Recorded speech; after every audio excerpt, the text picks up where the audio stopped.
الحمد لله الذي جعل الحمد مفتاحا لذكره وسببا للمزيد من فضله ودليلا على آلائه وعظمته،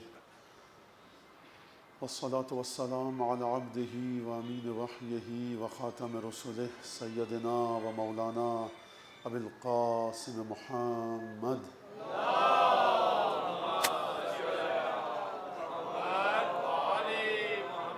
وعلى أهل بيته الطيبين الطاهرين الذين أذهب الله عنهم الرجس وطهرهم تطهيرا.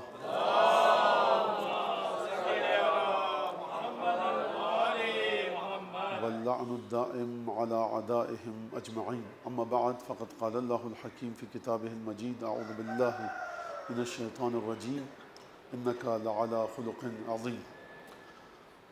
حضرت ختمی مرتبت کے عنوان سے یہ گفتگو کل تک ہوئی، اور ختمی مرتبت کے خاندان، ختمی مرتبت کی نسل کا تحفظ، کس طرح سے انبیاء کا تحفظ کیا، کس طرح سے پروردگار عالم نے انبیاء کی ماؤں اور باپوں کے سلسلے میں، یعنی جدن بعد جدن، ہر نسل کے بعد جو نسل آ رہی ہے، نسلاً بعد نسل، آباء اور امہات کے لحاظ سے امیر المومنین نے جو انبیاء کے سلسلے میں خطبہ ارشاد فرمایا، اس کا میں نے کوئی ایک ٹکڑا اقتباس آپ کے سامنے پیش کیا تھا.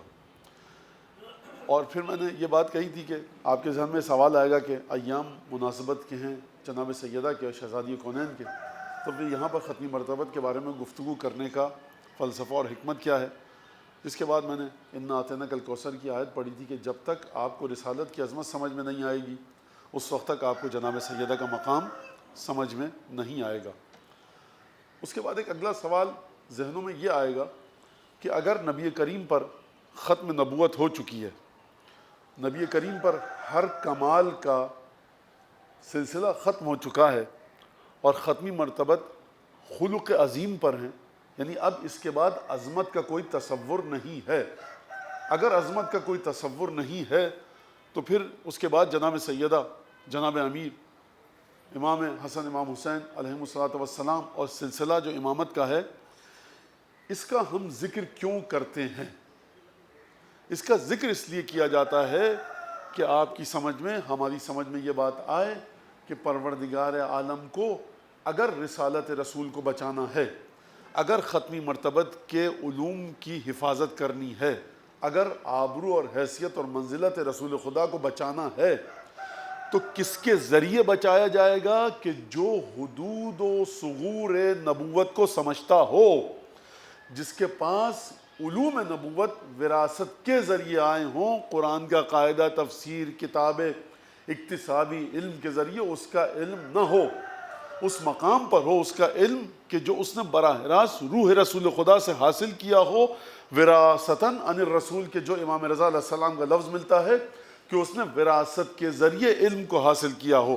یہ وراثت کیا ہے؟ میں دو جملے اس میں آپ کے سامنے پیش کروں کہ ایک شخص ہے، شاید پہلے بھی میں یہاں پیش کر چکا ہوں، کہاں مجھے یاد نہیں، بہرحال مثال ہے. اب ہمارے بچے جو کہتے ہیں یہ وراثت کیا ہوتی ہے، کیسے علم منتقل ہوتا ہے، کہ وہ شخص کہ جو 10 نسلوں سے لوہار ہے، وہ شخص جو 10 نسلوں سے بڑھئی ہے، وہ شخص کہ جو 10 نسلوں سے حکیم ہے، اس کی اگر نسل حکمت کی تعلیم حاصل کرے گی، یا لوہے کی آہن کی چیزوں سے آہنگری، لوہار کا کام وہ بچہ سیکھے گا جس کی 10 نسلوں سے لوہار کا کام اس کے آباء و اجداد کرتے آئے ہیں، یا اگر 5ویں پشت ہے شبیر کی مداحی میں، اگر 5ویں 6ٹھی نسل ہوگی امام حسین کی مدحت کے لیے، تو پھر یہاں پر جو کلام صادر ہوگا، جو کام آئے گا، وہ شاہکار ہوگا، ماسٹر پیس ہوگا. یعنی انسان اپنے خون کے ذریعے منتقل کرتا ہے اپنی خلاقیت کو، انسان اپنے وجود کے ذریعے اپنی بات کی نسلوں میں وہ تمام چیزیں بھیجتا ہے.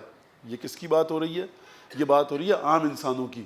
کوئی یہ مت سمجھے کہ جناب سیدہ کا مسئلہ رسول خدا کے ساتھ ایک جینیٹیکلی مسئلہ، یہ کم عقل لوگوں کو سمجھانے کے لیے لفظ استعمال کرتے ہیں ہم جیسے لوگ ممبر سے، کہ جینیٹیکلی اور پتہ نہیں کیا اور بلڈ اور خون کے ذریعے، ورنہ وہاں پر جو علم منتقل ہو رہا ہے اس کا ان چیزوں سے کوئی تعلق نہیں ہے.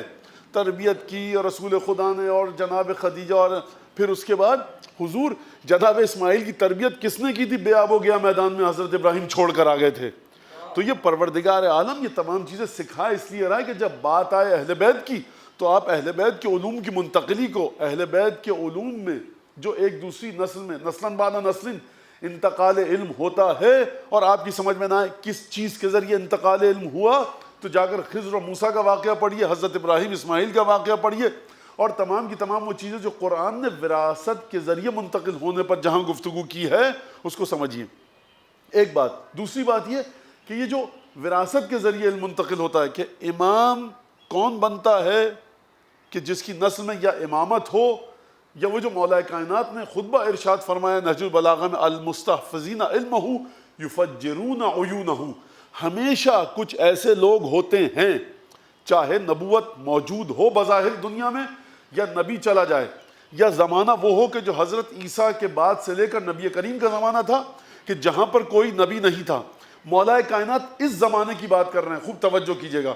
یعنی ہمیں یہ عادت کرنی چاہیے کہ اہل بیت کی شخصیات کو دنیاوی پیمانوں کے مطابق پرکھنا چھوڑ دیں، اہل بیت کی شخصیات کو، ان کے علم کو، ان کی کرامت کو، ان کی بزرگی کو، ان کے حلم کو، ان کی ذات میں جو نورانیت ہے اس کو دنیاوی طریقوں کے ذریعے جو چیزیں منتقل ہوتی ہیں اس کے ذریعے سمجھنا چھوڑ دیں۔ اب ہمارے پاس کوئی لفظ نہیں ہوتا سمجھانے کے لیے، ہم کہتے ہیں صاحب وراثت، لیکن یہ وراثت آئی کیسے، یہ بڑا ایک عجیب مسئلہ ہے۔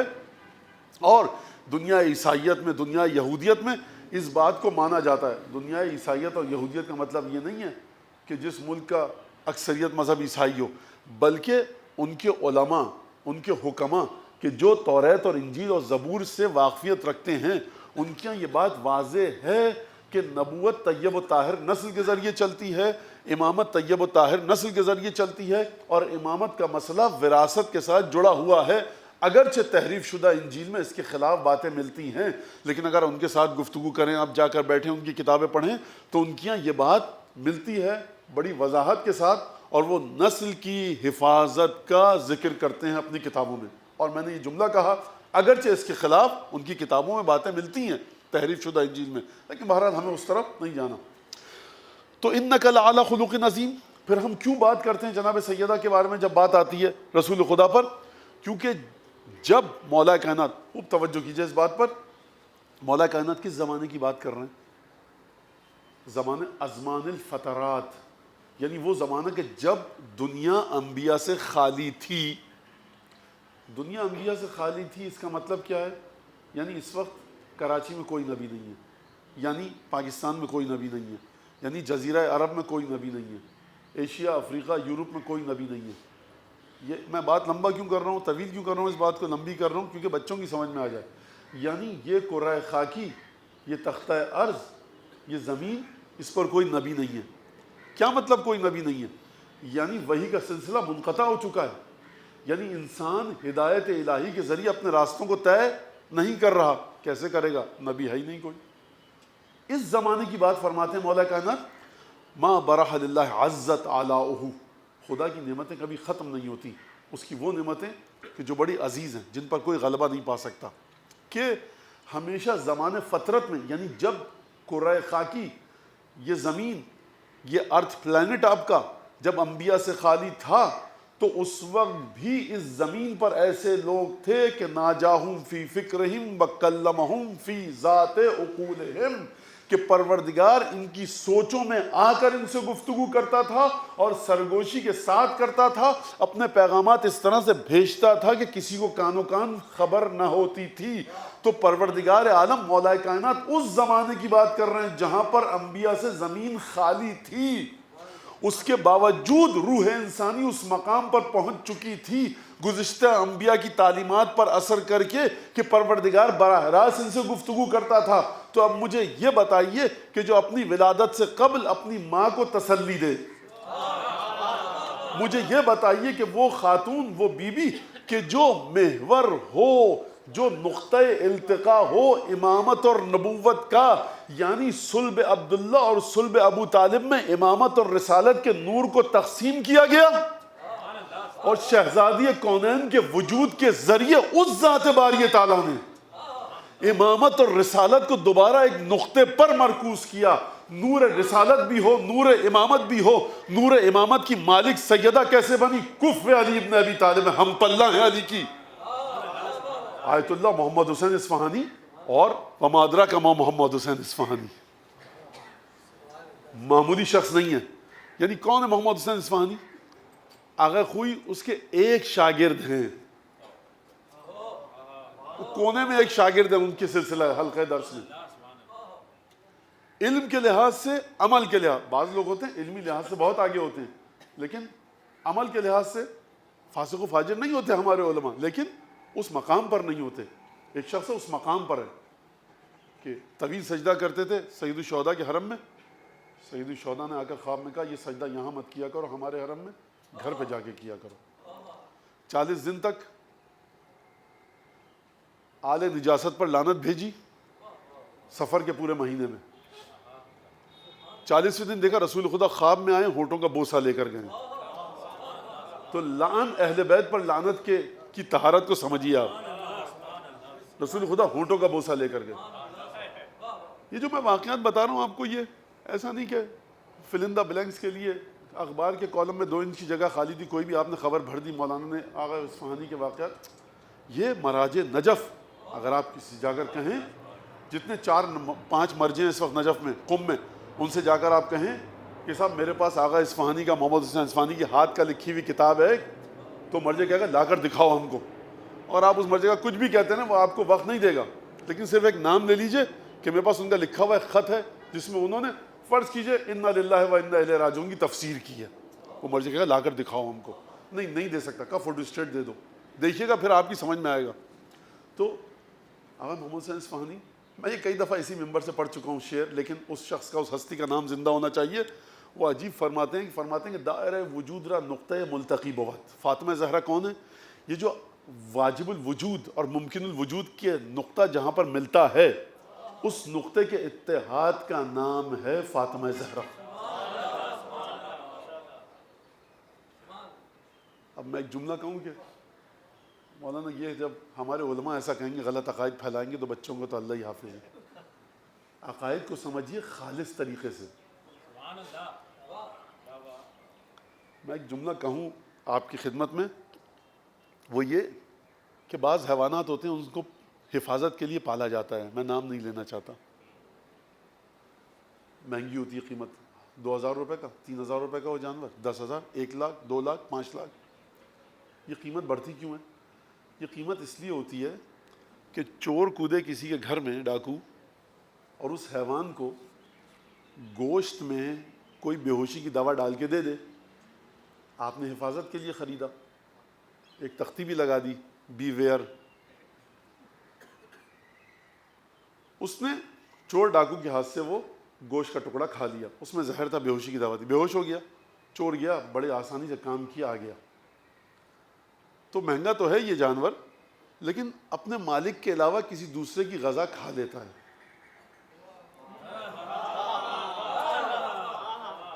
پروردگار سلامت رکھے آپ کو. آپ نے میری مشکل، واقعا میں آپ کے سامنے نہیں کہہ رہا، آپ کے ماں باپ کے لیے دل سے دعا نکلتی ہے جنہوں نے آپ کی تربیت ایسی کی ہے. ایک جانور وہ ہوتا ہے اسی قبیل کا، اسی قماش کا، کہ نوالے کو سونگتا ہے، مالک کے علاوہ کسی اور کے ہاتھ کی بو آتی ہے، چباتا ہی نہیں ہے اس کو. اس کا فائدہ کس کو ہوتا ہے؟ مالک کو بھی ہوتا ہے اور اس کو بھی ہوتا ہے. اس کو کیوں ہوتا ہے؟ وفاداری کی رسم کو نبھا گیا. اس گوشت کے ٹکڑے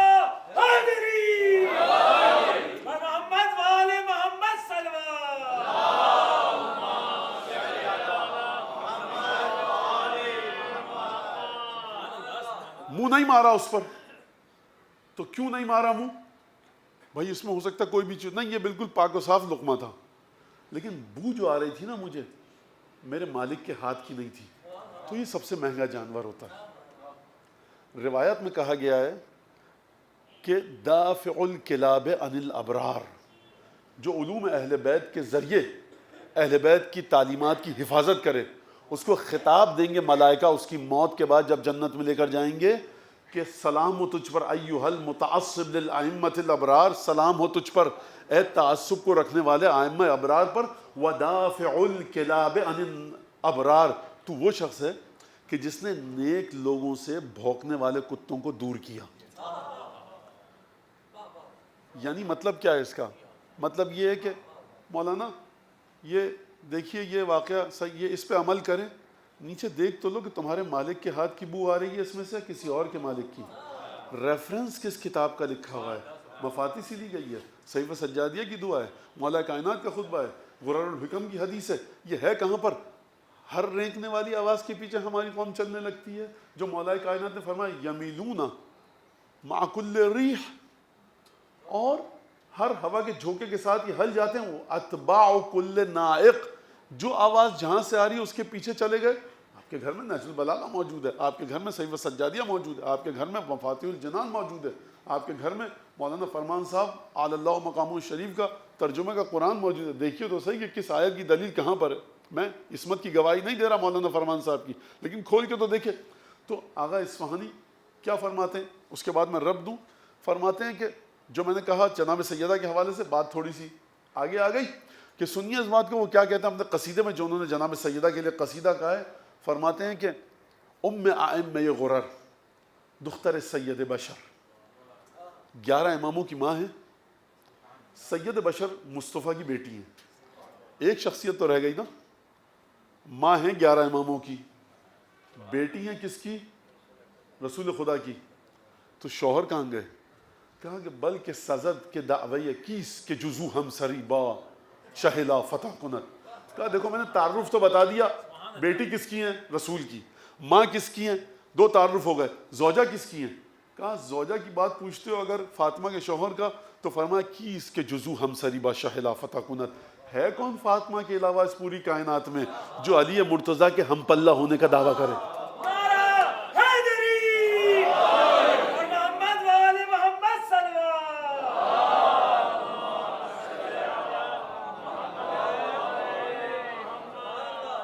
بلکہ سزد کے دعوی لو کشف الغطا کنت، کائنات میں 2 لوگوں نے کیا ہے دعویٰ، ایک نے کیا ہے اگر پردے ہٹ جائیں میرے یقین میں کوئی اضافہ نہیں ہوگا۔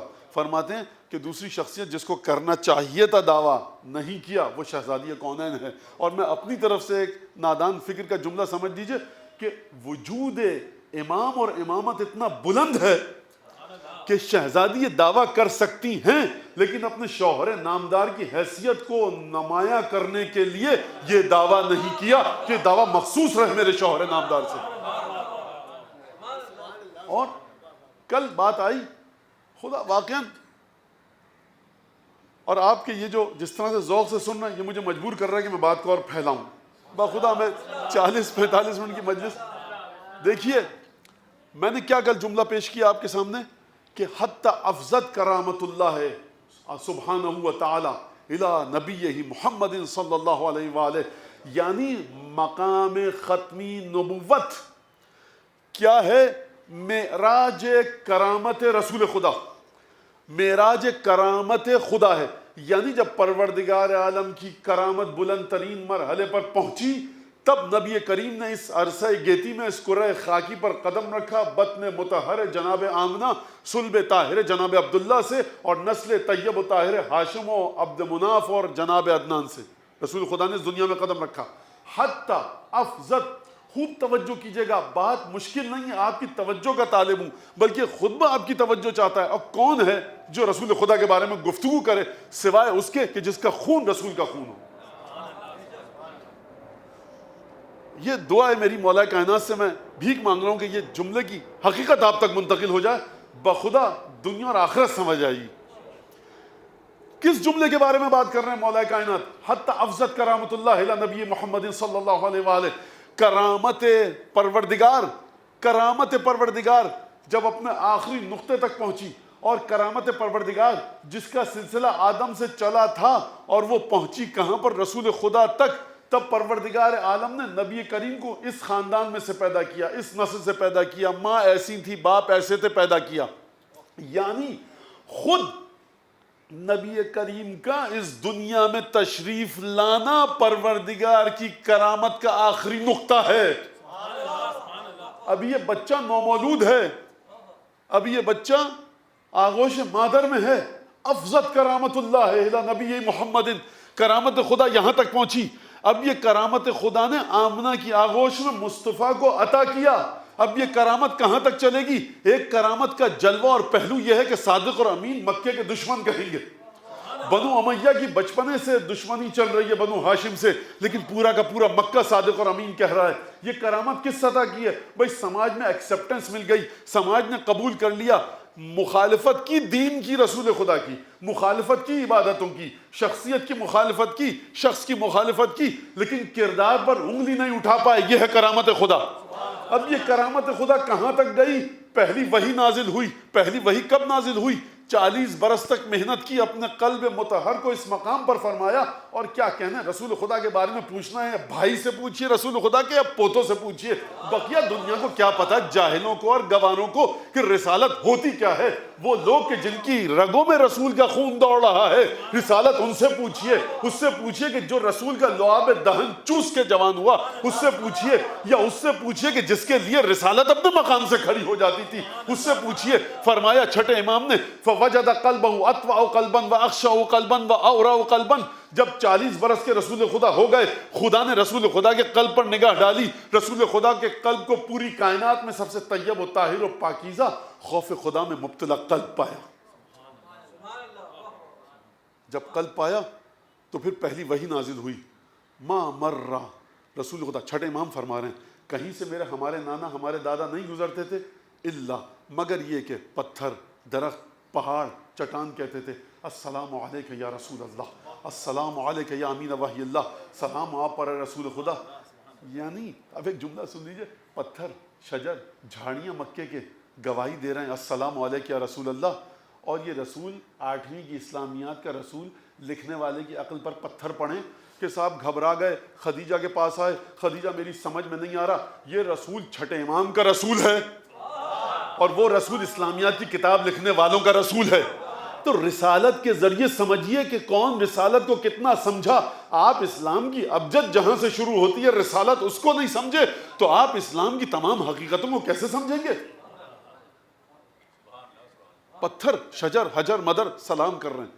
تو چلیے دوبارہ اسی مقام پر، اور اس مقام کو اس مقام سے جوڑوں کہ جب پیغمبر اکرم نہیں تھے، زمان فطرت تھا، کوئی پیغمبر نہیں تھا، دنیا نبوت سے خالی تھی، دنیا رسالت سے خالی تھی، یہ کرۂ خاکی، یہ سیارہ زمین رسول سے خالی تھا. پچھلے انبیاء کی تعلیمات پر عمل کر کے کچھ لوگ اس مقام پر پہنچے کہ پروردگار ناجاہم فی فکرہم وکلمہم فی ذات عقولہم، کہ پروردگار عالم ان کی عقلوں میں آ کر ان کے ساتھ سرگوشیاں کیا کرتا تھا. سرگوشی کس کا ترجمہ کیا؟ ناجاہم. مناجات کہتے ہیں لغوی لحاظ سے سرگوشی کو. جب آپ سرگوشی اپنے برابر والے سے کرتے ہیں تو مجھے آواز نہیں آتی، آپ کے پیچھے بیٹھنے والے کو آواز نہیں آتی، دائیں بائیں والے کو آواز نہیں آتی. سرگوشی صرف اسی تک پہنچتی ہے کہ جس سے سرگوشی کی جائے.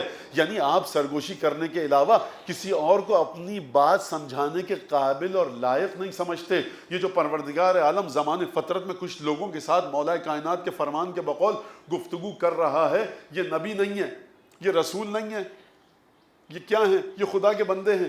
پچھلے انبیاء کی تعلیمات پر عمل کر کے کہاں تک پہنچے؟ مولا کائنات نے فرمایا وَلَمَعْ لَهُ لَامِعٌ كَثِيرَ الْبَرْقِ، اور اس انسان کی آنکھوں کے سامنے بجلی کے کوندے لپکنے لگتے ہیں. ہر چیز نورانی ہوتی ہے، یہ نور خدا سے ہر چیز کو دیکھتا ہے. وَتَدَافَعَتْهُ الْأَبْوَابُ إِلَى بَابِ السَّلَامَةِ، یہ جس راستے کی طرف جاتا ہے، جس دروازے کو کھولنا چاہتا ہے، وہ دروازہ اسے سلامتی کے دروازے کی طرف رہنمائی کرتا ہے، یعنی صراط مستقیم کی طرف رہنمائی کرتا ہے. یہ کن لوگوں کی بات ہو رہی ہے؟ یہ ان لوگوں کی بات ہو رہی ہے جو گزشتہ انبیاء کی تعلیمات پر عمل کر کے اس مقام تک پہنچے.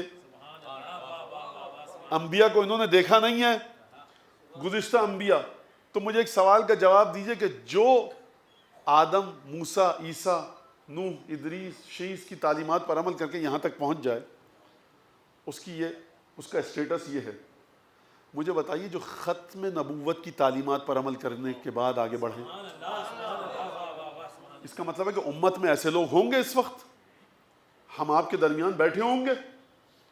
ہونا چاہیے نا اس پیمانے کے مطابق. بس تعلیمات ختمی مرتبت پر جو عمل کرے وہ اس مقام پر پہنچے گا. یہ کس کی بات ہے کہ جو قرآن پڑھ کر عمل کر رہا ہے، جو توضیح مسائل پڑھ کے عمل کر رہا ہے. کیوں؟ کیونکہ کرامت رسول خدا سے متصل ہے، یہ کرامت خدا سے متصل ہے. یہ کرامت کون سی ہے؟ یہ کتابی کرامت ہے. حقیقت کرامت رسول خدا کیا ہے؟ کہ پروردگار عالم نے اپنا مہمان بنایا، سدرۃ المنتہا سے پروردگار آگے لے گیا، وہاں لے گیا کہ جہاں کسی بشر تو چھوڑیے، کسی نبی پیغمبر ملائکہ کا قدم نہیں پہنچ سکا۔ جبرائیل، ہر تجلی کا امین جبرائیل ہے پروردگار کی۔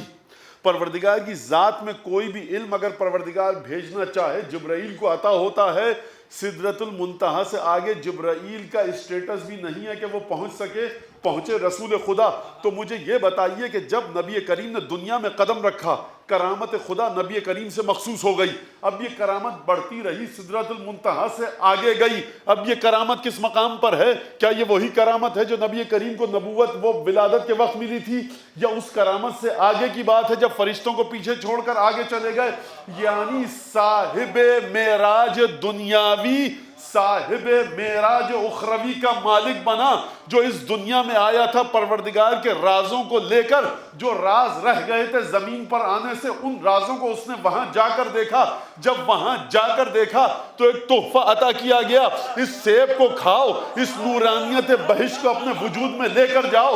پروردگار کیا ہے؟ اب نور فاطمہ عطا ہوگا، یعنی فاطمہ زہرا نام ہے نور رسالت کی معراج کا، وہ معراج جو رسول خدا کو معراج کے بعد عطا ہوئی فاطمہ ہے۔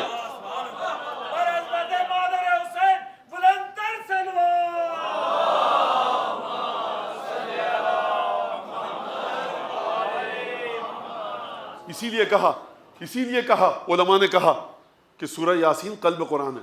اور میں نام بھی لے لوں، حق ہے کہ خدا ان کی عمر کو طولانی کرے، دراز کرے، صحت و سلامتی عطا فرمائے۔ حضرت آیت اللہ العظمیٰ الشیخ الوحید خراسانی کہ پروردگار ان کو طول اللہ عمرہ و اطال اللہ بقاءہ انشاءاللہ، ان کا یہ جملہ ہے۔ وہ کہتے ہیں کہ اپنی ذات میں نورانیت کے لیے کیا کریں سرکار؟ کا سورہ یاسین پڑھو اور ہدیہ کرو جناب سیدہ کو۔ اچھا یہ کہاں پر ہے، کس کتاب میں ہے؟ اب دیکھیے بعض اذکار ہوتے ہیں اجتہادی، اچھا ہر کس و ناکس کا کام نہیں ہوتا، یہ انہی کا کام ہوتا ہے جو اپنے مالک کے ہاتھ سے ہی نوالا کھاتے ہیں۔ کسی کی بو آئے تو دیکھتے ہیں اپنے مالک کی جنبش چشم و ابرو کے منتظر رہتے ہیں کہ مالک یہ نوالا وہاں سے مل رہا ہے، اس دسترخوان سے، کھائیں یا نہ کھائیں، مالک اجازت دیتا ہے تو اٹھاتے ہیں ورنہ اس کو ٹھکرا دیتے ہیں۔ کہا کہ سورہ یاسین پڑھو، کس کو ہدیہ کرو؟ جناب سیدہ کو۔ کیا فلسفہ ہے، راز کیا ہے اس میں؟ راز یہ ہے کہ سورہ یاسین قلب قرآن روایت کے مطابق، اور فاطمہ زہرا قلب مصطفیٰ۔ قلب قرآن، حقیقت قرآن۔ اللہم صل علی محمد وآل محمد۔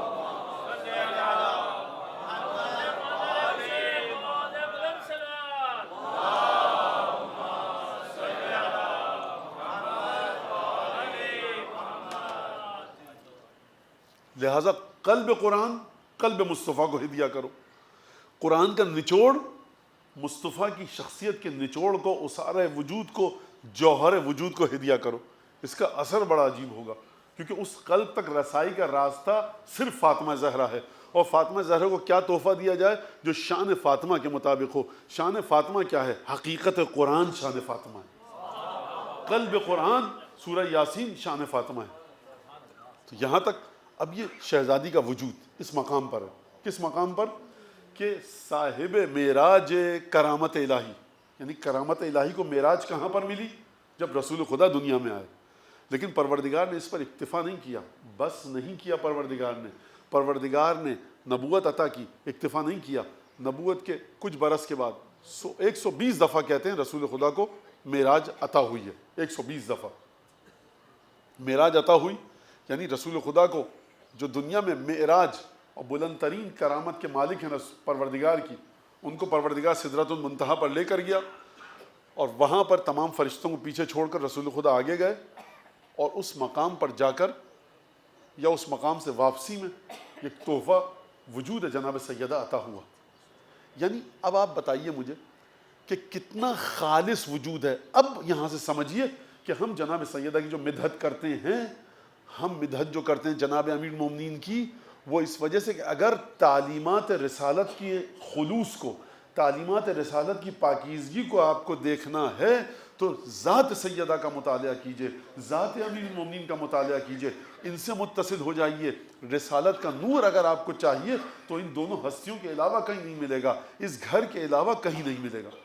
اب یہ جناب سیدہ، یہ جو جناب سیدہ نے خطبہ دیا فدق کا، عجیب خطبہ ہے۔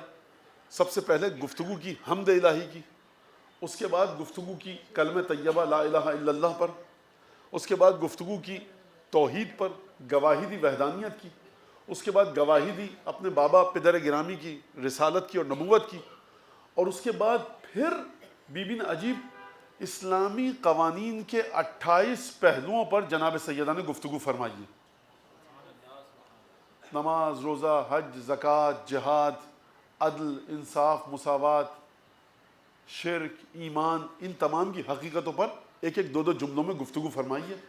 اور اس کے بعد کیا، وَنَحْنُ بَقِيَّةٌ اسْتَخْلَفَهَا عَلَيْكُمْ، یہ تم نے مجھ سے سن لیا، ہم نبی کریم کا وہ چھوڑا ہوا ورثہ ہیں جس کو تمہارے اندر چھوڑ کر گئے ہیں۔ وَمَعَنَا کتاب اللہ الناطق، قرآن ہمارے ساتھ ہے۔ کسی نے کھڑے ہو کر مسجد میں یہ نہیں کہا کہ کیا کہہ رہی ہو فاطمہ، قرآن تو ہم میں سے ہر ایک کے گھر میں، کہا معنا کتاب اللہ الناطق، یہ جو قرآن ہمراہی کر رہا ہے نا، یہ ہماری ہمراہی کر رہا ہے، تم میں سے کسی کی ہمراہی نہیں کر رہا۔ تم اس کے لفظوں کو دیکھتے ہو، لفظوں کو پڑھتے ہو، لفظوں کو سمجھتے ہو، اس کی اپنی برکت ہے، اس کے اپنے احکام ہیں، لیکن معنا کتاب اللہ الناطق وَنَحْنُ بَقِيَّةٌ اسْتَخْلَفَهَا عَلَيْكُمْ، اللہ کا رسول جو دو ترکے اور میراث تمہارے درمیان چھوڑ کر گیا ہے، ایک ہم ہیں اور دوسرے کتاب ہے۔ جب کتاب پر گفتگو ہو تو یہ مت سمجھنا کتاب ہم میں سے ہر ایک کے گھر میں ہے، کتاب کی حقیقتیں ہمارے ساتھ ہیں، تمہارے پاس الفاظ ہیں۔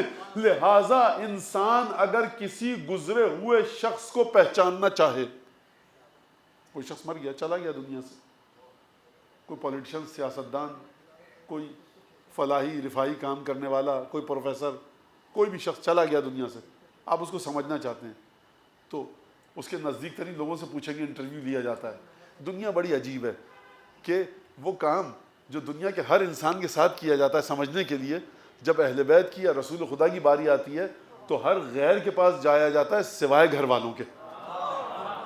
بھائی یہ صاحب تھے، یہ مسلم لیگ میں 1926 سے ساتھ تھے، نہیں میں مسلم لیگ میں 1960 سے تھا، نہیں آپ کی کوئی ویلیو نہیں ہے، آپ پاکستان بننے کے بعد آئے، کیونکہ پاکستان بننے سے پہلے کا سارا سلسلہ ہے نا، تو وہاں دیکھیے جا کر نزدیک ترین یہ تھے۔ یہ صاحب 1920 سے تھے، اچھا آپ کے پاس یہ انٹرویو لیا، یہ صاحب 1910 سے ہیں، تو 1920 والے کو بھی لیا، 1910 والے کو۔ تو حضور کہ جو انوار رسول خدا کے ساتھ ہمیشہ سے تھے، آپ ان کے ذریعے رسالت کو سمجھیے نا، آپ ان کے ذریعے رسالت کو سمجھنے کی کوشش کیجئے۔ اب آپ دیکھیے کہ جب بھی آپ کسی انسان کے بارے میں مطالعہ کرتے ہیں، تحقیق کرتے ہیں، تفتیش کرتے ہیں، تو نزدیک ترین لوگ کہ جنہوں نے سب سے زیادہ وقت اس کے ساتھ گزارا ہو، کسی نے چلتے پھرتے دیکھا ہو، اچھا کوئی بہت بڑے مطلب قائد اعظم محمد علی جناح کا کوئی ڈرائیور تھا، آپ نے اس سے انٹرویو لیا، لیکن جو ان کی تحریک کے ساتھی تھے ان کی باتوں کی قدر و قیمت الگ ہوگی، ڈرائیور کی ویلیو الگ ہے، کہ مطلب وہ ان کے ساتھ رہتا تھا لیکن سیاسی ارادوں سے واقف نہیں تھا، گاڑی میں بٹھاتا تھا چھوڑ جاتا تھا، میں توہین نہیں کر رہا لیکن بہرحال ڈرائیور تھا، خانسامہ تھا ایک، اس کی ویلیو الگ ہے۔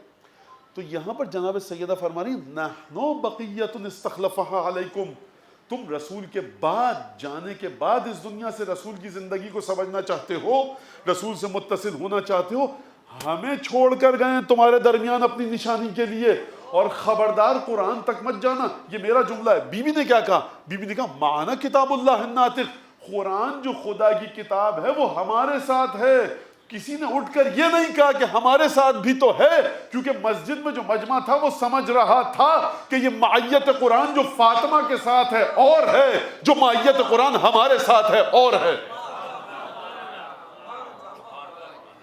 اور پھر یہ جو بی بی سیدہ تشریف لائی ہیں مسجد میں، یہ بی بی آج سے پہلے کبھی گھر سے باہر نکلی نہیں نکلی کبھی، یہ مسجد میں تشریف لائی ہیں۔ تو مسجد میں تشریف لائی ہیں تو کس کے لیے آئی ہیں اور کیوں آئی ہیں؟ یہ آئی ہیں کس لیے؟ علی ابن ابی طالب کا دفاع کرنے، یہ آئی ہیں امامت پر گفتگو کرنے۔ یعنی آپ سمجھے کہ امامت کا مرتبہ کیا ہے، یعنی وہ بی بی کہ جس کا احترام جبرائیل، اسرائیل، میکائیل، اسرافیل کرے، وہ بی بی جس کا احترام خدا کرے، اس بی بی کو تو چھوڑیے، اس بی بی کی مادر گرامی کا، رسول خدا کی ازواج میں صرف ایک زوجہ ہیں، میں نے عرض کیا آپ کے سامنے کہ جن کو خدا نے سلام بھجوایا ہے، یا جناب خدیجہ کو سلام بھجوایا ہے یا جناب سیدہ کو سلام بھجوایا ہے، یعنی جس کا خدا احترام کرے، ملک الموت جس کا احترام کرے اور جس کی منزلت یہ ہو، وہ ایک دفعہ مسجد میں آئے اور اس شان سے آئے کہ فنیتت اور ایک پردہ لگایا جائے، اور فی لمۃ من النساء، بنی ہاشم اور بنی عبد المطلب کی خواتین کے جھرمٹ میں آئے اور تمام کے تمام مکمل حجاب اور پردے میں آئے۔ یہ مسجد میں جو آئی تھی جناب سیدہ، تو مسجد کا اور حجرہ سیدہ کا فاصلہ کیا ہے آپ سب کو پتہ ہے، جو دعائے ندبہ پڑھتے ہیں، سد الابواب الا بابہ، یعنی نبی کے اس دخت گرامی کے کمرے کا، حجرے کا دروازہ، گھر کا دروازہ جناب سیدہ کے کہاں کھلتا ہے؟ صحن مسجد میں، یعنی وہاں سے یہاں آنا تھا تو خواتین کو لیا، خواتین کے جھرمٹ میں، خواتین کی اوٹ میں، اپنے مکمل حجاب کے ساتھ، باوقار حجاب کے ساتھ، روایت کے الفاظ ہیں تَطَعُ ذُیُولُهَا کہ چادر مطہر جناب سیدہ کی زمین پر گھسٹ رہی تھی۔ آئیں، پردہ لگایا گیا اور اس کے بعد بی بی نے گفتگو شروع کی۔ میں یہیں پر بات کو اپنی روکنا چاہتا ہوں کہ دیکھیے امامت کو سمجھیے، بی بی نے امامت پر گفتگو نہیں کی تفصیل کے ساتھ، امامت پر گفتگو کی وجود علی بن ابی طالب کے فضائل کے ذریعے۔ اور یہ جو جملہ کہا بی بی نے وہاں پر، فرمایا مَا الَّذِي نَقُمُ مِنْ أَبِي الْحَسَنِ، یہ تم ابو الحسن سے اتنا ناراض کیوں ہو؟ جب ابو الحسن تمہارے سامنے آتا ہے، میں تشریح کے لیے مختلف جملے تبدیل کر کر کے آپ کے سامنے پیش کر رہا ہوں، یہ تیوریوں پر بل کیوں پڑ جاتے ہیں؟ یہ ناک بھو کیوں چڑھاتے ہو؟ مَا الَّذِي نَقَمُ مِنْ أَبِي الْحَسَنِ، یہ ابو الحسن سے منہ کیوں موڑ دیا؟ نَقَمُ وَاللَّهِ مِنْهُ نَكِيرَ سَيْفِهِ وَقِلَّةُ مُبَالَاتِهِ فِي حَتْفِهِ وَتَنَمُّرِهِ فِي ذَاتِ اللَّهِ وَتَبَخُّرِهِ فِي ذَاتِ اللَّهِ۔ خدا کی قسم میرا شوہر علی تم کو اس لیے برا لگتا ہے کہ وہ خدا کی ذات میں ڈوب چکا ہے، جب خدا کے حکم کی خلاف ورزی ہوتی ہے نا تو وہ چیتے اور شیر کی طرح بپھر کر تمہارے سامنے آتا ہے۔ تم اس لیے ابو الحسن سے ناراض ہو کہ اس کے علاوہ قرآن کا علم کسی کے پاس نہیں ہے۔ اس کا مطلب سمجھے، کیونکہ تم قرآن کو بنانا چاہتے ہو تفسیر کو موم کی ناک، جہاں جی چاہا موڑ لیا۔ لیکن میرا شوہر علی مع القرآن والقرآن مع علی، علی مع الحق والحق مع علی، ادر الحق حیث دار، علی حق کے ساتھ ہے، حق علی کے ساتھ ہے۔ خدایا حق کو وہاں پھیر دے جہاں علی ہے۔ علی کی حقانیت حق کے ذریعے نہیں سمجھی جائے گی، حقانیت حق کی علی کے ذریعے سمجھی جائے گی۔ کائنات میں صرف ایک انسان ایسا ہے جس کے بارے میں رسول خدا نے فرمایا، اور دوسرا انسان علی کا شاگرد ہے جس کی زبان کی گواہی دی، ما اقلت الغبراء ولا عزلت الخضراء اصدق لہجۃ من ابی ذر، زمین نے بوجھ نہیں اٹھایا، آسمان نے سایہ نہیں ڈالا ابو ذر سے زیادہ سچے لہجے والے کا۔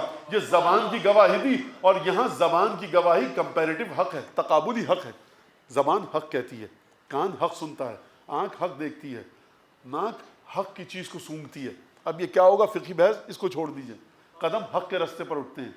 مولانا رسول خدا نے ختمی مرتبت نے زبان کے بارے میں گواہی دی ابو ذر کی، لیکن یہاں پر کیا کہا؟ یہ اس شاگرد کی گواہی تھی، یا استاد کی جب بات کی یعنی جناب امیر کی، فرمایا علی مع الحق والحق مع علی۔ اور کیا کہنے حضرت آیت اللہ العظمیٰ جناب آغا وحید خراسانی کے جملہ اس حدیث پر ان کا ہے، اور ظاہر سی بات ان سے سنا ہے تو میں پیش کروں۔ انہوں نے کہا کہ رسول خدا نے جب حدیث فرمائی علی مع القرآن والقرآن مع علی، جب یہ حدیث بیان فرمائی کہ علی مع الحق والحق مع علی، دونوں جملوں میں جملہ شروع علی پہ ہوا، ختم علی پہ ہوا۔ رسول خدا یہ کہہ سکتے ہیں الحق مع علی وعلی مع الحق، رسول خدا یہ کہہ سکتے تھے کہ القرآن مع علی وعلی مع القرآن، فرمایا علی مع القرآن والقرآن مع علی، علی مع الحق والحق مع علی۔ یعنی کیا مطلب؟ یعنی فرمایا کہ دیکھو اگر آغاز ہے حق کا ذات علی بن ابی طالب، اگر اختتام ہے حق کا ذات علی بن ابی طالب ہے، یعنی حق وجود علی بن ابی طالب میں محصور ہے۔ اگر آغاز ہے قرآن کی تعلیمات کا، اگر اختتام ہے قرآن کی تعلیمات کا، تو علی ابن ابی طالب وہ ہے کہ جب علی کا علم کہیں پر تمہیں روک دے قرآن پر گفتگو کرنے سے تو رک جاؤ، اگر کوئی اور شخص اس پر گفتگو کرے وہاں نہ جاؤ، کیونکہ اب جب علی رک گئے گفتگو کرنے سے یا تم کو روک دیا کہ اب اس سے آگے ہم سے سوال مت کرو، تو تمہیں پوچھنے کا حق نہیں ہے۔ یعنی قرآن کی تعلیمات، تفسیر، تعویل محصور ہے ذات علی ابن ابی طالب میں، حق کا وجود محصور ہے ذات علی ابن ابی طالب میں، اسی لیے علی ابن ابی طالب کی ذات پیمانہ بنی حق کا، حق علی کا پیمانہ نہیں ہے، علی حق کا پیمانہ ہے. یعنی یہ دیکھنا ہے کہ علی حق کہاں پر ہے تو علی کو دیکھیے. ایک درود بھیجے محمد آل محمد.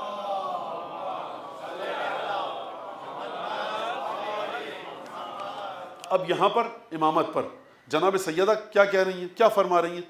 ما الذی نقم من ابی الحسن، کیا ہو گیا تم ابو الحسن سے اتنا ناراض ہو، ناک بھو چڑھا لیتے ہو، پھر تیویوں پر بل پڑ جاتے ہیں. نقم واللہ منہ، خدا کی قسم تم لوگ اس لیے ناراض ہو، تمہاری تیوریوں پر اس لیے بل آ جاتے ہیں جو میں نے ابھی پیش کیا آپ کے سامنے شہزادی کے خطبے کا جملہ کہ تنمر ہی بذات اللہ. تنمر نکلا ہے نمر سے، نمر کہتے ہیں چیتے کو. چیتا جب حملہ کرتا ہے بپھر کے تو شیر کا حملہ ذرا سست ہوتا ہے، چیتے کا حملہ بہت پھرتی کے ساتھ ہوتا ہے، وہ بچنے نہیں دیتا اپنے شکار کو. فرمایا کیونکہ تنمر ہی فی ذات اللہ، علی بپھرتا تو ہے، علی غضب میں تو آتے ہیں، علی کو غصہ تو آتا ہے، لیکن فی ذات اللہ ہے. سر سے خون بھی بہ رہا ہے نا علی کے، قاتل کو شربت دیتے ہیں کیونکہ یہ تنمر ہی فی ذات اللہ کے خلاف ہے کہ ناراض ہو کر غضب میں آ کر اس سے شربت کو چھین لیں.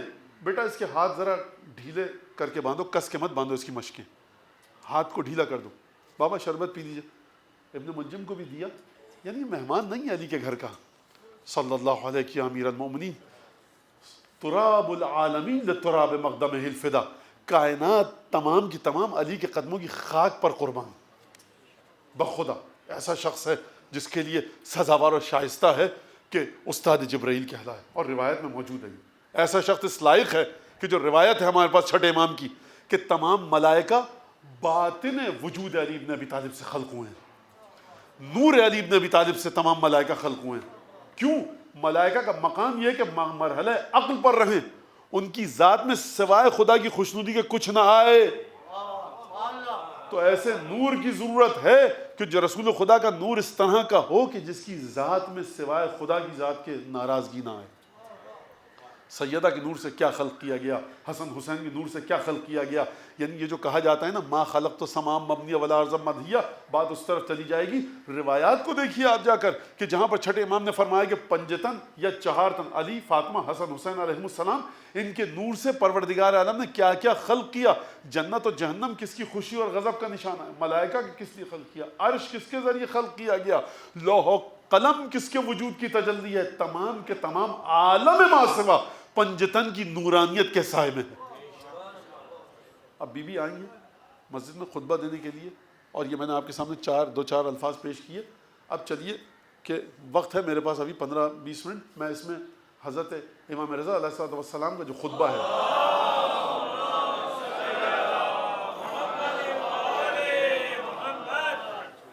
جس میں امام رضا علیہ السلام امامت پر گفتگو کر رہے ہیں. قصہ ابتدائی جو آغاز ہے قصے کا جو آغاز ہے وہ بڑا دلچسپ سا ہے ذرا. تو کہتا ہے کہ ہم مسجد میں تھے، جمعے کی راوی کہتا ہے مرو کی مسجد میں تھے. مرو یعنی خراسان. یعنی یہ واقعہ کب کا ہے؟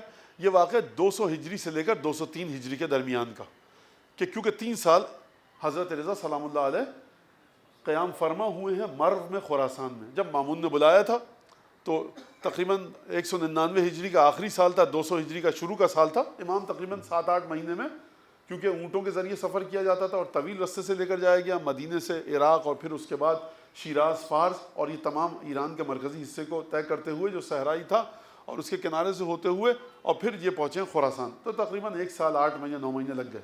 جب پہنچے تو یہ شخص کہہ رہا ہے کہ ہم مسجد میں تھے، جمعے کا دن تھا.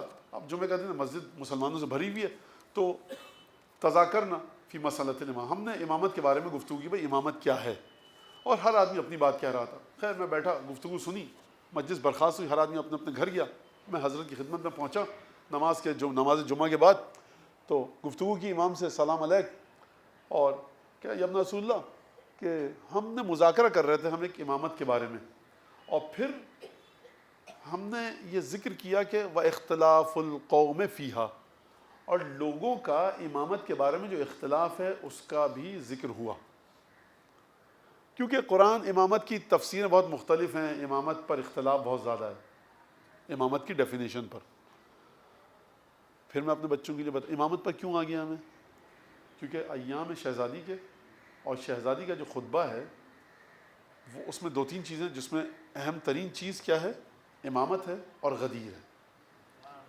تو جب تک آپ کو حضرت رضا کے اس خطبے کے ذریعے امامت کا اندازہ نہیں ہوگا کہ امامت کی حقیقت کیا ہے، اس وقت تک ہماری سمجھ میں نہیں آئے گا۔ اور پھر سمجھ میں آئے گا کہ کیا سبب تھا کہ بی بی اس حال میں بیت الشرف کو چھوڑ کر مسجد میں تشریف فرما ہوئی، خواتین کو اکٹھا کیا، بنی ہاشم بنی عبد المطلب کی، اور مکمل حجاب کے ساتھ آئیں۔ اگرچہ مسجد میں پردہ لگایا گیا تھا، لیکن پاکیزگی اور طہارت دیکھیے کہ مکمل، آج کی زبان میں ایک بہت ڈھیلا ڈھالا برقع پہن کر تشریف لائیں۔ مطلب کیا ہے اس کا؟ دین کہتا ہے، کس شریعت کی مالک ہیں جناب سیدہ؟ اس شریعت کی جو دین یہ کہتا ہے خوب توجہ کریں میرے بچے اس پر، وہ دین جو یہ کہتا ہے کہ ٹھنڈی ہوا چل رہی ہے، آپ کو ہلکا سا ناک بہنے کا احساس ہوا، رننگ نوز ہوا، 1-2 چھینکیں آئیں، صبح کے وقت اٹھے، تیمم کیجئے۔ مولانا احتمال ہے، امکان ہے کہ نزلہ بگڑ جائے گا، احتمال ہے کہ نزلہ بگڑے گا، گلے میں خراش آئے گی، انفیکشن بڑھے گا، بخار ہو جائے گا، ہاں تو آپ تیمم کیجئے۔ نہیں طبیعت خراب ہوگی تو گھر میں رہیں گے، کوئی مسئلہ نہیں ہے، نہ ہمیں دکان پہ جانا ہے، نہ کاروبار ہے، نہ جاب ہے، تو بچوں کو لگا دیا، کام وام کرتے ہیں، ہم ہفتے میں 1 دفعہ چلے آتے ہیں، تو دین مجھے اس سے کام نہیں ہے، مجھے مومن کی جان عزیز ہے۔ نزلہ بڑھ جائے تم تیمم کرو، یہ آپ کو پتہ ہے نا مسئلہ، پتہ ہے آپ کو، مسا کے لیے موزہ اتارا، ٹھنڈک اتنی شدید لگے گی کہ طبیعت خراب ہو سکتی ہے، تیمم کیجئے۔ زخم ہے بگڑ جائے گا، 4 دن کے بجائے 1 ہفتے میں اچھا ہوگا، تیمم کیجئے۔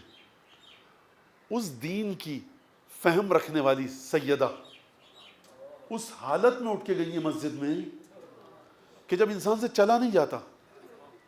اس کا مطلب کیا ہے؟ اس کا مطلب ہے کہ حق کے علی ابن ابی طالب کو اگر سمجھنا ہے تو سیدہ کے قدموں کی چاپ کے ذریعے سمجھیے جو مسجد تک گئی ہے، جس کے لیے 1,24,000 پیغمبر اپنی جگہ چھوڑ دیں، وہ علی کے حق کے لیے اپنی جگہ چھوڑ کر مسجد میں گئی ہے۔ جس کے لیے پروردگار عالم کی رحمت جوش میں آ جائے، وہ علی کے لیے مسجد میں گئی ہے۔ یہ امامت، اب اس امامت کو کیسے سمجھیں؟ حضرت رضا کے ذریعے سمجھیے۔ جب راوی نے کہا کہ ہم نے اختلاف کا ذکر کیا، فتبسما، جناب رضا نے تبسم فرمایا۔ تبسم کیوں ہے؟ یہ ایک طنز آمیز تبسم لگتا ہے، اور لوگوں کی بے عقلی اور کم عقلی پر، اور امام نے ایک طویل گفتگو کے بعد ایک سوال پوچھا کہ کیا امامت دین میں ہے کہ نہیں ہے، تم یہ بتاؤ۔ خوب توجہ کریں، میں دہرانے کا وقت نہیں ہے۔ امامت کے بارے میں گفتگو ہوئی، امامت پر اختلاف کے بارے میں گفتگو ہوئی، ہر آدمی اپنا ایک راگ الاپ رہا تھا۔ جب حضرت رضا نے سنا، تبسم فرمایا اور یہ سوال فرمایا، امامت دین میں ہے کہ نہیں ہے یہ بتاؤ۔ راوی سے پوچھا، اس نے کہا جی۔ کہا قرآن میں یہ آیت ہے کہ نہیں ہے، ما فرطنا فی الکتاب من شیء، ہم نے کتاب میں کسی چیز کی کمی نہیں چھوڑی ہے۔ امامت ہے دین میں، کتاب میں کسی چیز کی کمی نہیں ہے۔ جب قرآن تمہارے درمیان ہے تو اختلاف ہو کیوں رہا ہے یہ بتاؤ۔ اس کا مطلب یہ ہے ہمارے لیے قرآن کافی ہے کہ تھیوری صبح و شام تم غلط ثابت کرتے ہو، تم ڈھونڈ رہے ہو کسی ایسے شخص کو جو اختلاف کو حل کر سکے۔ امت میں امامت کی ڈیفینیشن پر اختلاف دلیل ہے کہ یہ جملہ غلط ہے، حسبنا کتاب اللہ۔ قرآن ہے، نکالیے، اختلاف کو حل کیجئے۔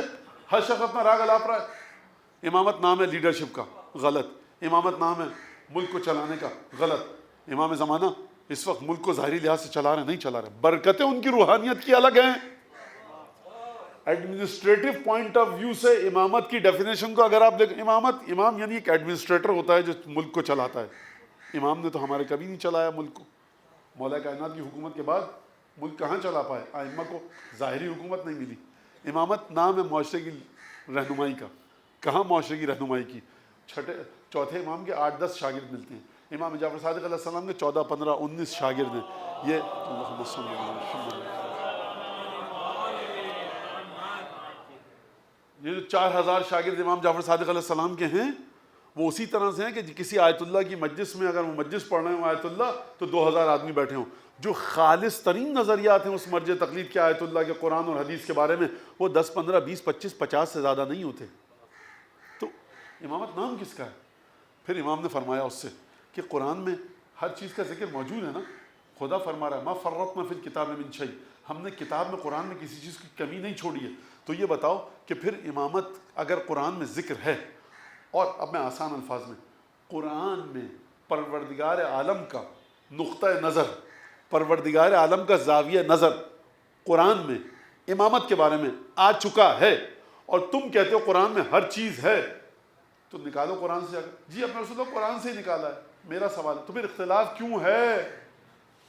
اختلاف ثابت کرتا ہے کہ قرآن پر، اگلی حدیث میں فرمایا قرآن پر ایک ایسا ولی ہونا چاہیے سرپرست قرآن کا جو قرآن کی آیات کی صحیح اور حقیقی تفسیر کرے. کس کی مرضی کے مطابق تفسیر کرے؟ نازل کرنے والے کی مرضی کے مطابق تفسیر کرے. اب سمجھ میں آیا یہ جملہ؟ وَمَعَنَا کتاب اللہ الناطق، ہمارے ساتھ ہے خدا کی کتاب جو ہم سے گفتگو کرتی ہے. قرآن گفتگو ہم سے کرتا ہے، تم سے نہیں کرتا. قرآن ہم سے بات کرتا ہے، تم سے نہیں کرتا. نحن بقیۃ استخلفها علیکم، ہم پر رسول خدا چھوڑ کر گئے. پھر امام نے فرمایا ایک عجیب جملہ، امام رضا علیہ السلام نے، هل يعرفون قدر الامامة ومحلها من الامة فيجوز فيها اختیارهم. یہ جو لوگ امامت کے بارے میں بات کر رہے تھے، توجہ کیجیے گا، حضرت یعنی قربان جائیں کس کے؟ امام رضا کے نہیں. بہت اوقات سے ہماری بڑی بات ہے قدموں کی خاک کے قربان جائیں امام رضا کے، اور امام رضا کے زائرین کے قدموں کی خاک کے قربان جائیں اگر یہ جان البتہ اس قابل ہو کہ قربان ہو سکے. یاد رکھیے گا ائمہ ایک ایسی جگہ سے گفتگو شروع کرتے ہیں کہ جہاں پہ 5 سال کا بچہ بھی سمجھ سکے. کوئی بچہ میرا ہاتھ پکڑے کہ 10 سال کا کہ مولانا کراچی ایئرپورٹ پہ ہوائی جہاز خراب ہو گیا ہے، آپ صحیح کر دیجئے. یہ بچہ کبھی نہیں کرے گا. اگر کوئی اس بچے سے کہے کہ بھائی تمہارے ابا یا بابا وہاں پر ہیں، مسئول ہیں، ذمہ دار ہیں، مولانا کو لے جاؤ، بچہ کیا کہے گا مولانا کو ہوائی جہاز ٹھیک کرنا آتا ہے. اور کوئی بچہ زیادہ سے کہیں گے آتا بھی ہے کچھ ہوائی جہاز ٹھیک کرنا. یعنی 5 سال کے بچے کو بھی پتا ہے کہ حقیقت جس شخص کو کسی چیز کی نہیں پتا اس مسند پر مت بٹھاؤ. اب آپ سمجھے کہ دین فطری ہے. اس کا مطلب کیا ہے؟ مولانا کی داڑھی لمبی ہے، امامہ اچھا ہے، ابا قبا سے خوشبو آ رہی ہے، استری ہوئی ہوئی ہے، بٹھا دو لا کر ممبر پہ. نہیں بٹھاتے آپ. مجلس کے لیے جب رشتہ دار آپ سے پوچھتا ہے تو آپ کہتے ہیں فلاں کو لے آؤں. بھائی مجلس پڑھ دیں گے، صحیح سے بات کرنی آتی ہے، کوئی مسائل فضائل کا ذکر آتا ہے، یہ ہے وہ ہے فلاں ہے. کراچی میں داخلے میں پابندی تو نہیں ہے؟ ماشاءاللہ 1 گھنٹے کی مجلس کے لیے اتنی تگو دو. اور وہ خدا جو روز ابد سے ازل تک کے لیے اپنی امت کی ہدایت کرنا چاہے اس کے لیے آپ ہر ایک کو لے آئیں گے. امام رضا فرما رہے ہیں هل يعرفون قدر الامامة ومحلها من الامة فيجوز فيها اختيارهم. ان کو پتہ ہے کہ امام ہے کیا، پہلا نقطہ. دوسرا نقطہ یہ جانتے ہیں کہ جب امام کو لایا جاتا ہے، سماج میں بٹھایا جاتا ہے، تو امام کا اپنے امتیوں سے تعلق کیا ہوتا ہے تاکہ فیجوز فیہا اختیارہم. اور عجیب جملہ امام نے فرمایا اس خطبے کے اندر، ایک درود بھیجیے محمد آل محمد پر، میں اعلان الفاظ آپ کے سامنے کرتا ہوں.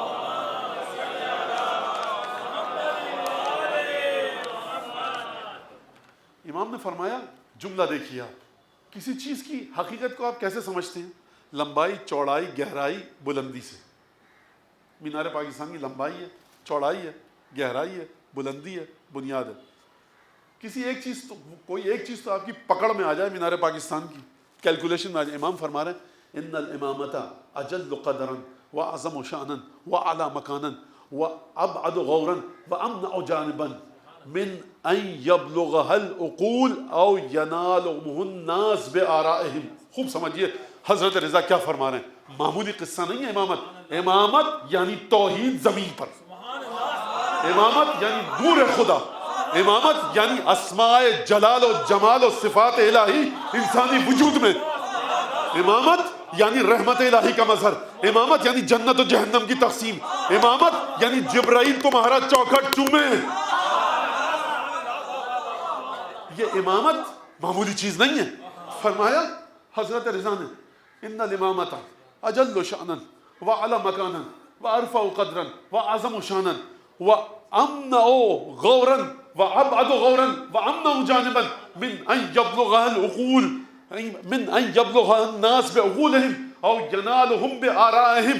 سنیے گا جملہ. امام نے فرمایا ان الامامۃ اجل قدرا، امامت کی قدر اور منزلت اس سے کہیں جلالت زیادہ ہے. امامت کا مکان اور مرتبہ اور بلندی اس سے کہیں اعلیٰ ہے. امامت کی شان اس سے کہیں زیادہ عظیم ہے.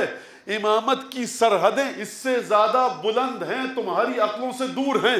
امامت کی گہرائی اس سے کہیں دور ہے کہ لوگ اپنی عقل کے ذریعے ان چیزوں کو سمجھ سکیں یا لوگ اپنی آرا کے ذریعے امامت کی خوشبو کو پا سکیں. یعنی امامت کی گہرائی تمہاری فکر نہیں پہنچ سکتی، امامت کی حدود کو تم نہیں سمجھ سکتے، امامت کی بلندی کا تم اندازہ نہیں کر سکتے، امامت کے پھیلاؤ کو تم نہیں سمجھ سکتے. چیز کو سمجھا جاتا ہے اس کے پھیلاؤ کے ذریعے، لمبان کے ذریعے، قد اور کاٹ کے ذریعے، طول اور عرض کے ذریعے، لینتھ اور وڈتھ کے ذریعے. امامت کی نہ لینتھ تمہاری سمجھ میں آ رہی ہے، نہ ڈیپتھ تمہاری سمجھ میں آ رہی ہے، نہ لیمیٹیشنز تمہاری سمجھ میں آ رہی ہیں، کیونکہ امامت نام ہے خدا کی تجلیات کے زمین پر چلنے کا. جب نام یہ ہے خدا کو تم اپنی عقلوں کے ذریعے سمجھ سکتے ہو؟ نہیں سمجھ سکتے تو اسی خدا کے نور کا امین ہے. کیا فرمایا زیارت امین اللہ نے؟ السلام علیک یا امین اللہ فی ارضہ وحجتہ علی عبادہ. اے مولا کائنات، تو خدا کی امانتوں کا امین ہے زمین میں. جبرائیل امین نہیں ہے، اسرائیل امین نہیں ہے، میکائیل اسرافیل امین نہیں ہے، روح القدس امین نہیں ہے. اگر کوئی امین ہے اسرار الہی کا، علی ابن ابی طالب ہیں، کیونکہ امانت الہی کا امین ہے. اس لیے کہا گیا السلام علیکہ یا نور اللہ فی ظلمات الارض. اے علی ابن ابی طالب، سوائے تیرے کوئی خدا کا نور ہے ہی نہیں، تو ہے خدا کا نور زمین کے اندھیروں میں.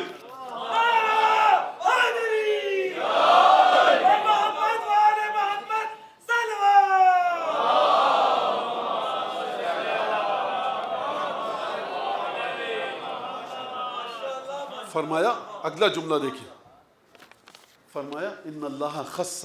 وقت میرا ختم ہو گیا، خطبہ طویل ہے، البتہ میں ایک اقتباس لے کے آیا تھا. ان اللہ خص ابراہیم، ان اللہ خص ابراہیم بالامامہ بعد الخلۃ والنبوہ.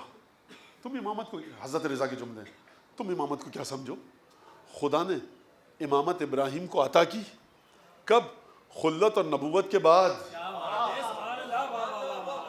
یعنی امامت کو خلت کے برابر مت لانا.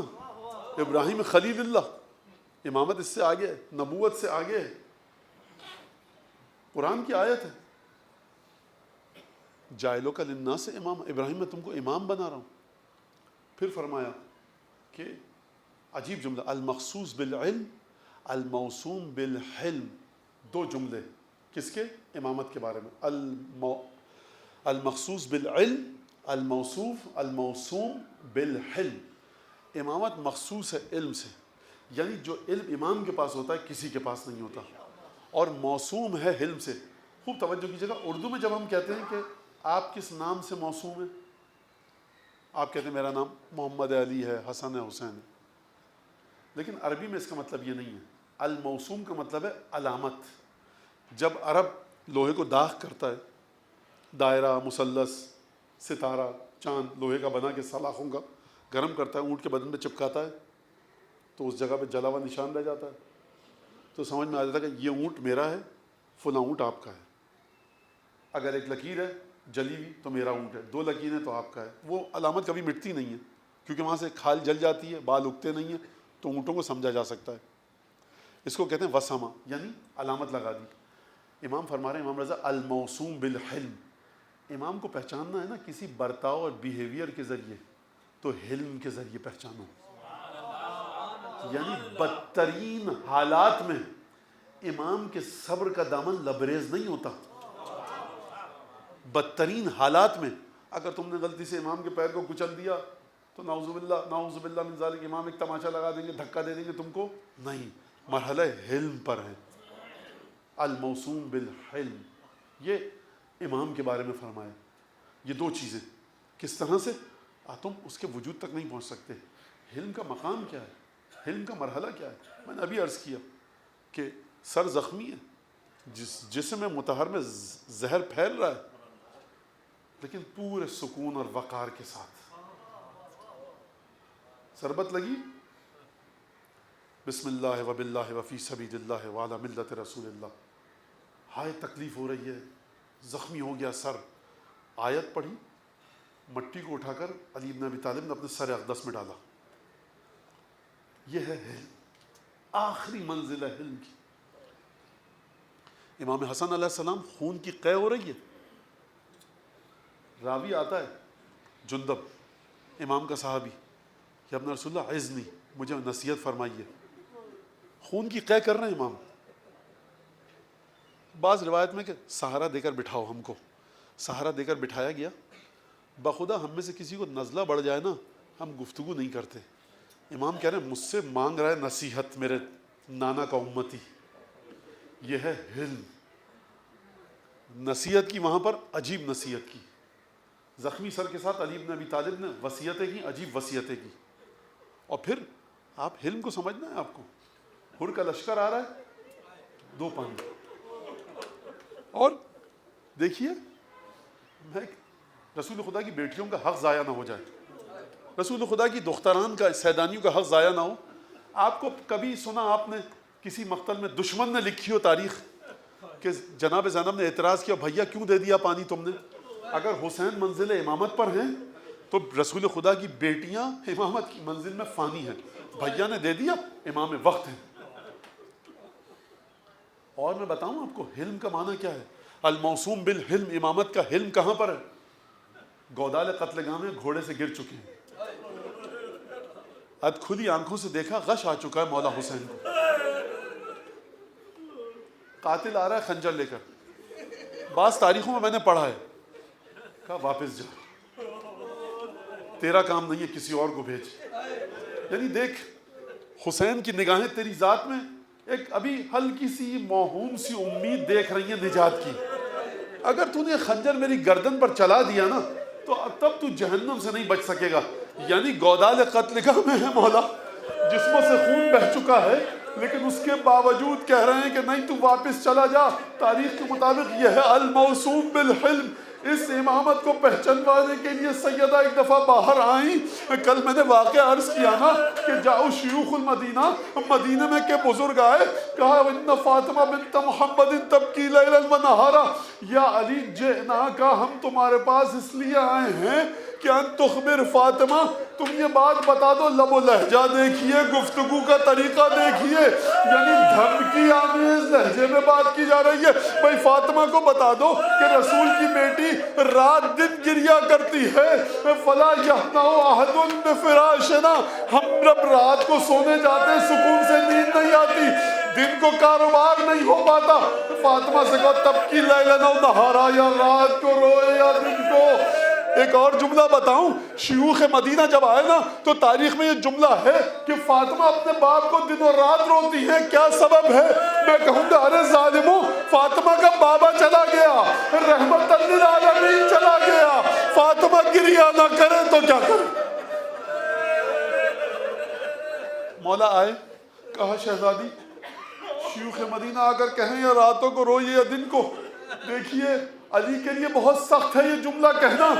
کس سے کہیں؟ فاطمہ بنت رسول خدا سے. کس دل سے کہیں؟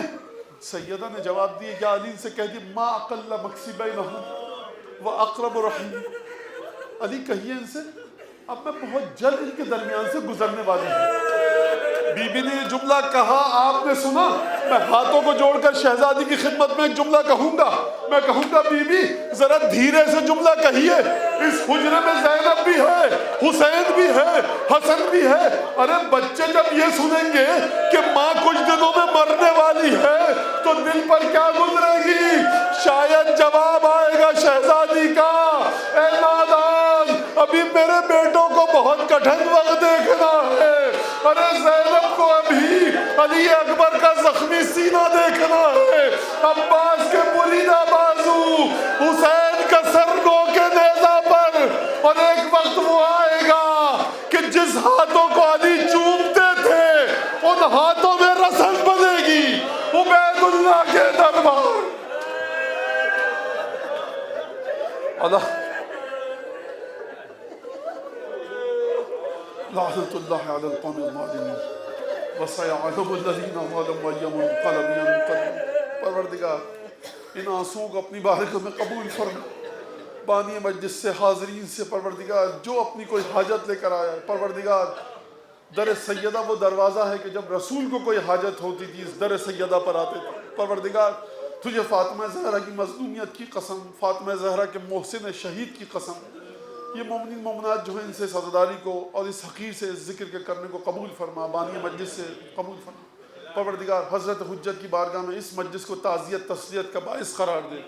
پروردگار امام زمانہ کے دل سے ہر دکھ کو دور فرما، ہر خوشی عطا فرما۔ پروردگار جو مومن مومنہ یہاں پر موجود ہے، کسی بھی عزاداری کی مجلس میں گیا ہے، جو حاجت لے کر، خصوصاً جو یہاں پر مومنین مومنات موجود ہیں، جہاں جہاں تک آواز جا رہی ہے، پروردگار اس کی حاجتوں کو پورا فرما۔ اگر یہاں پر کوئی تنگ دست، نادار، قرض دار، پریشان حال، بے اولاد ہیں، پروردگار ان کی مشکلات کو دور فرما۔ پروردگار کنیزان سیدہ کی عزت، منزلت، حیثیت کو دنیا اور آخرت میں محفوظ فرما۔ پروردگار جس دل میں جناب سیدہ کی محبت ہے، وہ دل کسی بھی دین کا، کسی بھی فرقے کا ماننے والا ہو، پروردگار اس شہزادی سیدہ کی مودت کرنے والی خاتون کی حیثیت کو، عزت و آبرو کو دنیا اور آخرت میں محفوظ فرما۔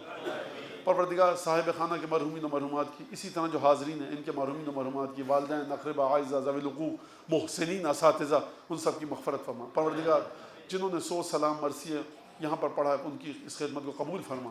پروردگار جتنے بھی عزاداران سید الشہداء کی خدمت گزار تھے اور ممبر حسین ابن علی کی خدمت گزار ہیں، نوحہ خان، مرثیہ خان، مرثیہ نویس، مرثیہ نگار، سلام وغیرہ، یہ تمام چیزیں پڑھنے والے، پروردگار ان کی مغفرت فرما، تمام ذاکرین اہل بیت کی مغفرت فرما۔ پروردگار حضرت حجت کے ظہور میں تعجیل فرما، ہمیں ان کے انصار و اعوان میں شامل فرما، دعاؤں کی قبولیت کے لیے بلند